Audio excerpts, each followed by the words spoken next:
I'm instructor Fran, and I wanted to take a moment to have us discuss the importance of optimizing our thoughts and emotions when it comes to writing. So, before we start, I want you to take a minute and I want you to reflect and think about what are your current thoughts and emotions when it comes to writing? Is writing something that you're excited about, that you enjoy, that you look forward to, that you feel confident about? Or do you feel stressed, worried, anxious, or even fearful? And please note that it's possible to feel anywhere in between that range of extremes, and maybe sometimes you feel positive and sometimes you feel negative. Now, rest assured, no matter how you feel, it is common for students to have negative thoughts and emotions towards writing, to be stressed, anxious, fearful. Okay? In truth be told, even I have those moments where I have negative thoughts and emotions towards writing. Scientists have found that our thoughts and emotions can affect our ability to act. So, we are going to be working on reframing our thoughts and emotions so that they're optimal for writing. So, before we start talking about that, I'm going to tell you a little story that I think helps get to the root of this in a nutshell. So, there once was a woman who went on a visit to India to an elephant sanctuary, and she was taken in by the beautiful surroundings. There were trees with beautiful lush green flowers and ponds with sparkling water and beautiful flowers of all sorts of colors, oranges and pinks and blues, all over the place.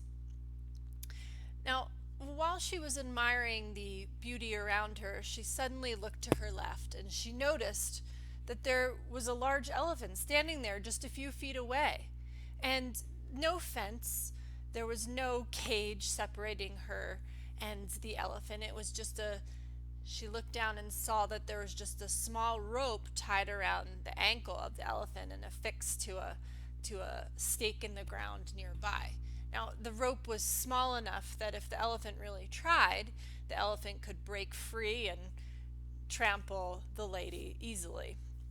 And so the lady was so shocked, she looked over to the keeper, the elephant keeper, and said, "How is this possible? How are you restraining this elephant and so confident that this elephant is not going to break free of this little teeny rope around its ankle and trample your guests that visit here?" And the keeper replied, smiling, explaining the following. "Well, when the elephant was young, we used that exact same rope at that time. It was strong enough to keep the baby elephant from breaking free, but we used that exact same rope. And over time, as the baby elephant grew bigger and bigger, it had been conditioned as a baby to realize that it could not break free. And even when it could, even when it was powerful enough to break free, it chose not to because didn't think that it was able." So I want you to think about that story for a little bit. Think about how we are conditioned when we're young to expect to be successful or not successful at something. Okay, and this comes to writing.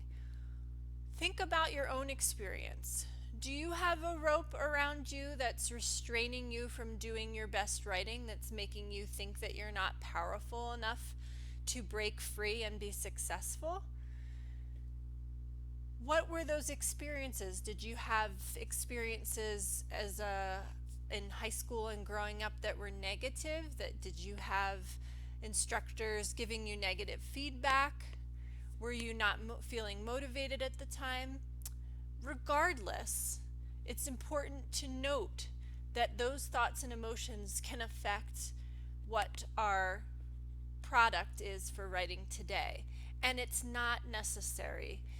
A lot of those thoughts and emotions are things that we can leave in the past, and we can feel confident about our ability to succeed today. The curriculum for English 110 is designed to help you succeed in class and in workplace writing. So while you work on these assignments, I really want you to remember that your job is not to allow yourself to have ropes that hold you back, ropes that you were conditioned to feel when you were younger, because you're strong and confident and capable of being successful today.